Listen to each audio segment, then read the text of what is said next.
Oke,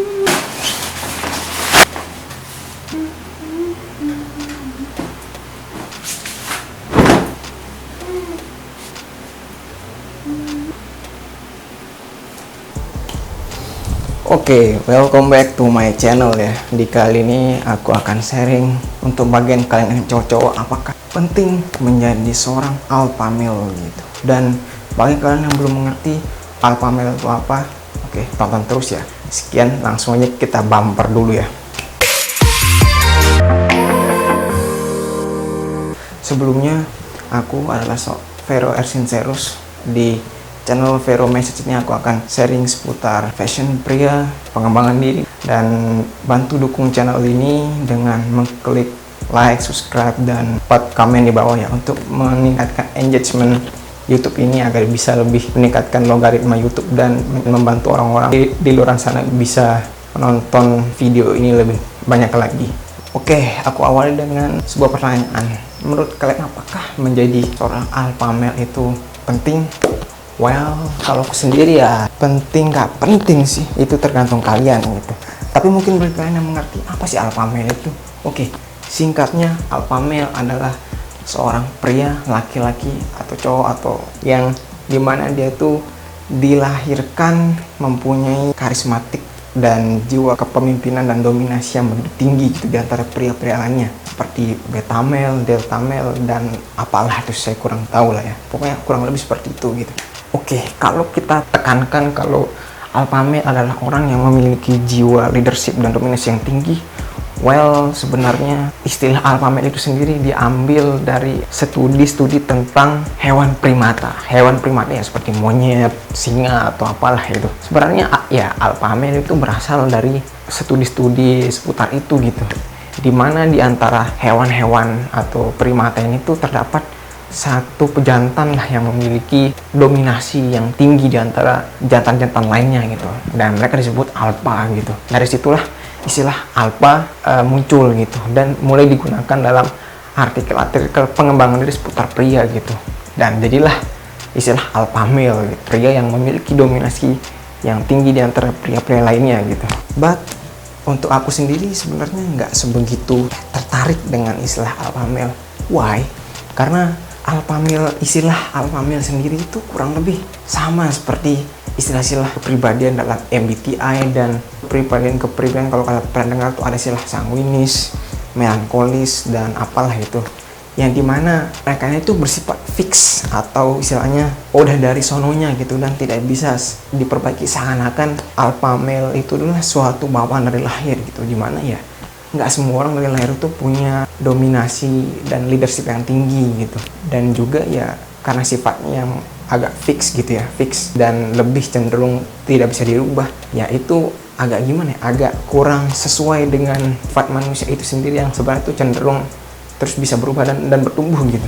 Padahal manusia itu sendiri, terlepas itu pria maupun wanita, itu sebenarnya makhluk yang multidimensi. Maksudnya multidimensi itu adalah banyak aspek dalam kehidupan mereka yang bisa terus ditingkatkan. Nggak cuma soal kepemimpinan, tapi juga aspek-aspek lain seperti kayak misalkan penampilan, yaitu dengan yang dari awalnya penampilannya biasa-biasa jadi lebih menarik. Intinya lagi, manusia itu terlepas dari pria dan wanita adalah makhluk yang kompleks dan punya banyak aspek gitu, nggak cuma aspek pemimpinan namun juga banyak aspek lain gitu, sehingga bisa disebut makhluk yang multidimensi gitu ya. Kalau kasarannya kalian nggak tahu multidimensi, intinya ya banyak aspek, nggak bisa dilihat dari satu sisi aja gitu ya. Balik lagi bahwa kalau dari penjelasan yang tadi ya, sebenarnya alpha male itu tuh bisa dibilang suatu konsep yang out of date gitu, istilahnya udah jadul gitu ya, karena manusia tuh bisa terus berubah-ubah dan meningkatkan diri gitu. Hal yang sama juga berlaku untuk konsep fuckboy atau konsep pria fuckboy atau playboy atau bad boy gitu. Tapi aku nggak bisa jelaskan di sini gitu. Dan kalau kalian pengen tahu seputar fuckboy dan bad boy, apakah kita perlu menjadi seperti mereka, kalian bisa lihat di video ini ya, atau mungkin di sini. Oke, balik lagi, salah satu alasan mengapa kalian tidak perlu menjadi alpha male adalah karena jika kita telah dari sisi romansa atau relationship ya, menurut penelitian yang kalau kalian pengen baca ada di deskripsi ya, bahwa dalam penelitian disebutkan bahwa cewek itu tuh tidak begitu tertarik pada orang yang dominan dalam bentuk dominan yang kasar dan tidak begitu kooperatif atau mau bekerja sama dengan orang lain, tetapi dominan yang asertif, maksudnya itu tegas tapi yang halus gitu ya, dan juga yang leadershipnya itu bagus gitu. Nah, itulah dominan yang disukai wanita dalam hal ini konsep romansa ya. Di penelitian disebutkan bahwa orang yang disukai dan memiliki kontribusi yang banyak kepada orang lain atau masyarakat di sekitarnya adalah orang yang mempunyai dominasi tinggi. Namun dominasi tingginya ini adalah orang yang memiliki leadership yang bagus dan merupakan gabungan dari berbagai macam unsur-unsur kepribadian bagus lainnya. Kan orang yang dominan tapi tidak gitu bisa kooperatif dan lebih egois gitu, lebih tentang memikirkan dirinya sendiri. Dan kalau kita telaah secara historis atau lewat sejarah bahwa orang-orang yang memiliki dampak besar pada peradaban dunia seperti misalkan Rasulullah SAW, terus kalau misalkan di Kristen itu ada Yesus Kristus atau mungkin Buddha, Gandhi dan berbagai tokoh lain, itu adalah orang-orang yang yang dominan emang, tapi dia tuh dominan secara pengaruh dan memiliki kepribadian yang emang dikenal tuh baik gitu. Dan orang-orang seperti ini tuh biasanya berada pada peradaban yang sudah bisa dibilang cara berpikir manusianya tuh lebih tertata, lebih terstruktur dan menghargai nilai-nilai keilmuan itu. Sedang orang-orang yang kayak tadi yang dominan tapi